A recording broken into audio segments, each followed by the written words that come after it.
বিএনপির মধ্য এবং নিম্ন পর্যায়ের অনেক নেতাকর্মী নানা রকম অনিয়ম দুর্নীতির সাথে জড়াচ্ছেন।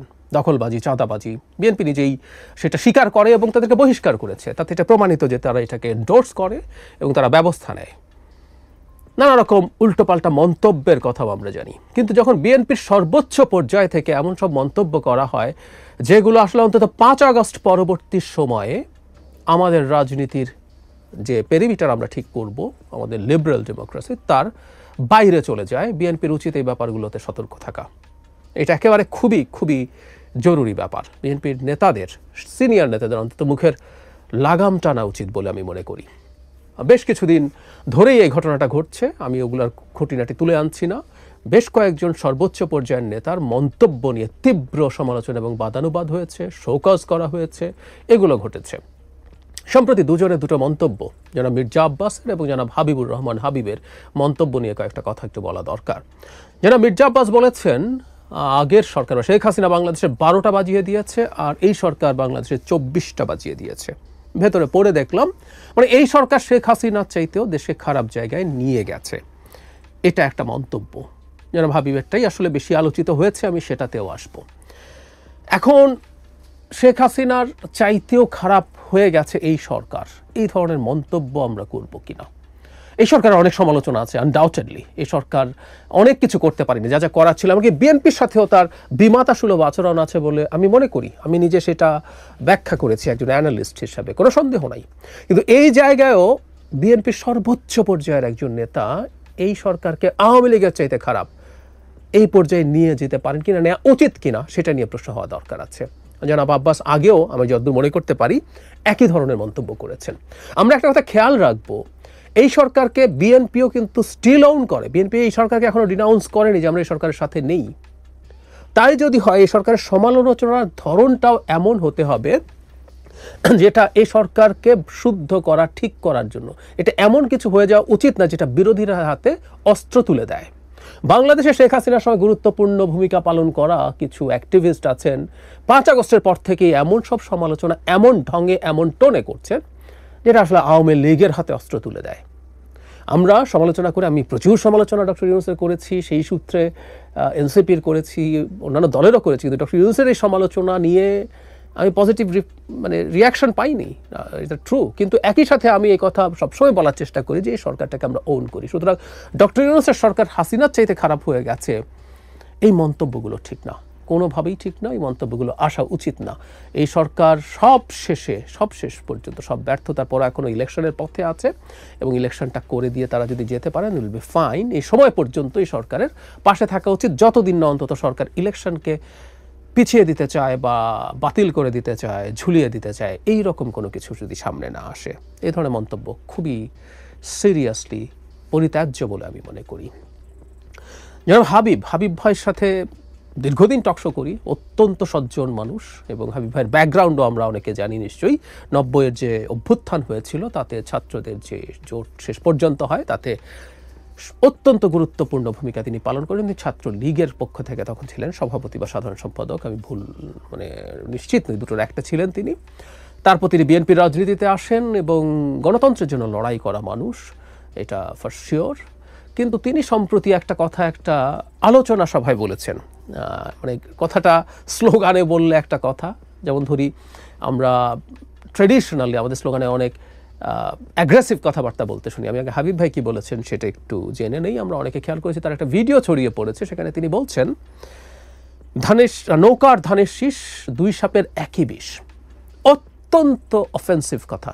হাবিব ভাই এটা শুনে খুব ক্ষুব্ধ হয়েছেন, ক্ষুব্ধ হওয়ার কথা, কোনো সন্দেহ নেই।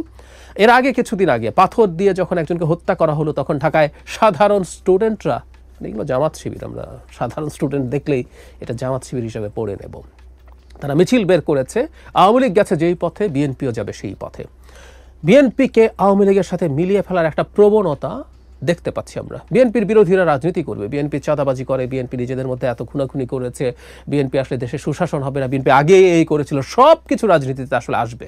একটা দল তার প্রতিপক্ষ, তার প্রতিদ্বন্দ্বী যে আছে তার সমালোচনা করবে, তার ভুলগুলো তুলে ধরেই তো সে নিজকে বেটার দাবি করবে, এগুলো ঠিক আছে। কিন্তু বিএনপিকে আওয়ামী লীগের পাল্লায় ফেলার একটা প্রবণতা দেখছি, এটা বিভৎস, এটা নোংরা, এটা অন্যায়। আওয়ামী লীগের মতো একটা মাফিয়া দলের সাথে বিএনপিকে তুলনা করা। যাই হোক, এটা শুনে হাবিব ভাই খারাপ লেগেছেন। তারপর তিনি যেটা বলেছেন এটা বিভৎস, কিন্তু উনি যে মিন করেছেন আমরা সেটা বলবো না। উনি বলেছেন যেরকম কেউ যদি বলে হাতের কাছে দা ছুরি কুড়াল যাই পায় তার জিব্বাটা কেটে কালো কুত্তাকে খাইয়ে দিতে হবে, মামলা হলে তার নামে হোক। এবার হাবিব ভাই কি রিয়েলি এটা মিন করেছেন? আমি মনে করি না উনি এটা করেছেন, এটা আহ্বান করেছেন। ওই যে আমরা মিছিলে একসময় বলতাম অমুকের চামড়া তুলে নেব আমরা, অমুকের চামড়া তুলে নেব আমরা বলতে কি আমরা আসলে মিন করি গিয়ে তার চামড়া তুলে নিয়ে আসবো? কিন্তু মিছিল আমাদের এই ধরনের অ্যাগ্রেসিভ স্লোগান হয়েছে এবং আমরা ধরে নিয়েছি আমাদের গণতান্ত্রিক ব্যবস্থায় আমরা এটাকে অ্যাকসেপ্ট করি, এটাকে খুব ভায়োলেন্ট কিছু হিসাবে নেই না। কিন্তু রাস্তার স্লোগান আর একটা আলোচনা সভায় বলা কথা কি একই? দ্বিতীয় কথা হচ্ছে রাস্তায় আমরা এই ধরনের স্লোগান আর দেব কিনা, এসব নিয়েও আলাপ আসতে পারে 5 আগস্ট পরবর্তী সময়ে। সো যারা হাবিবুর রহমান হাবিবের যে বক্তব্যটা সেটাকে নিছক রাজনৈতিক রেটরিক হিসাবে নেব, নাকি এটা কিছুটা হলেও এক ধরনের ভায়োলেন্সকে উস্কে দেওয়ার সম্ভাবনা আছে সেভাবে দেখব।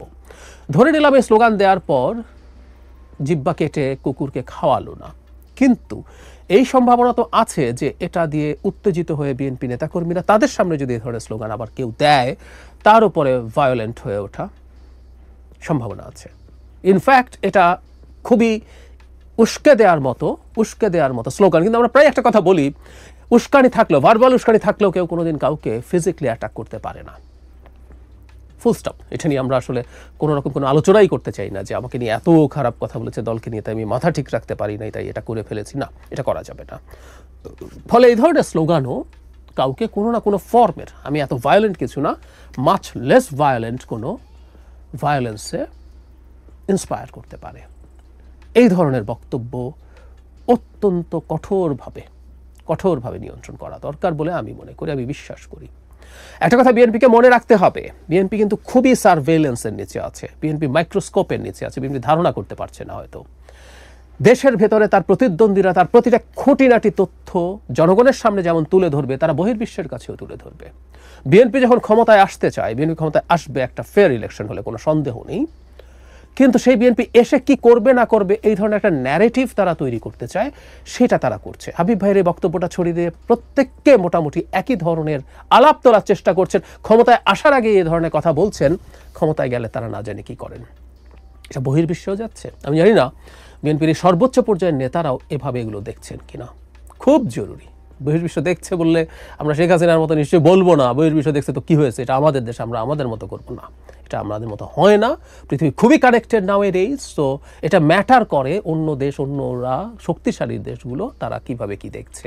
সুতরাং বিএনপিকে খুবই সতর্ক হতে হবে সব বিবেচনা। আর যদি সেটা নাও হয়, আমরা বাংলাদেশে একটা নতুন রাজনীতির কথা বলছি, উনি এই বক্তব্যের সমালোচনা করা খুবই জরুরি ছিল এবং গণতান্ত্রিকভাবে যুক্তি দিয়ে কেন বিএনপি এবং আওয়ামী লীগ একই না, কোনোভাবেই না, হতে পারে না, সেটা দিয়ে তার যুক্তি দিয়ে বোঝানো দরকার ছিল। তার বিপরীতে তিনি যে ধরনের বক্তব্য দিচ্ছেন, এটা রেটরিক্যালিও যদি দিয়ে থাকেন, এগুলো ঠিক হয় না। আমাদের বর্তমান বাংলাদেশের রাজনীতিতে এই ধরনের স্লোগান আমরা পরিত্যাজ্য মনে করি। এর আগেও যখন বিভিন্ন মিছিল থেকে, তথাকথিত সাধারণ ছাত্রদের মিছিল থেকে জনাব তারেক রহমানের বিরুদ্ধে বিভৎস নোংরা স্লোগান দেওয়া হয়েছিল, আমরা সেটারও খুব কঠোর প্রতিবাদ করেছি যে মিছিলেও এই ধরনের স্লোগান হতে পারে না, হওয়া উচিত না। প্রত্যেকটারই একটা সীমা আছে, সেগুলো দেয়া যাবে না। এটা একদম আমাদের এই বিদ্যমান রাজনৈতিক প্রেক্ষাপটে, বর্তমানে আমরা রাজনীতিকে যেভাবে দেখতেছি সেখানে এটা হতে হবে। বটম লাইন, শুরুতেই বলেছিলাম বিএনপির মধ্যনিম্ন পর্যায়ের লোকজন যা করছে সেটাও আমরা নিন্দা করি, কিন্তু বিএনপির সর্বোচ্চ পর্যায়ের মানুষ যারা তাদের দলের নীতি নির্ধারণে প্রভাব বিস্তার করেন, যারা এমপি হবেন, মন্ত্রী হবেন, গুরুত্বপূর্ণ পদে যাবেন, তাদের মুখে লাগাম দেয়া খুব জরুরি। এই দুজনের বাইরেও কয়েকজন নানা রকম মন্তব্য করে তীব্রভাবে সমালোচিত হয়েছেন। আমি আশা করি বিএনপি এই ব্যাপারটা খুব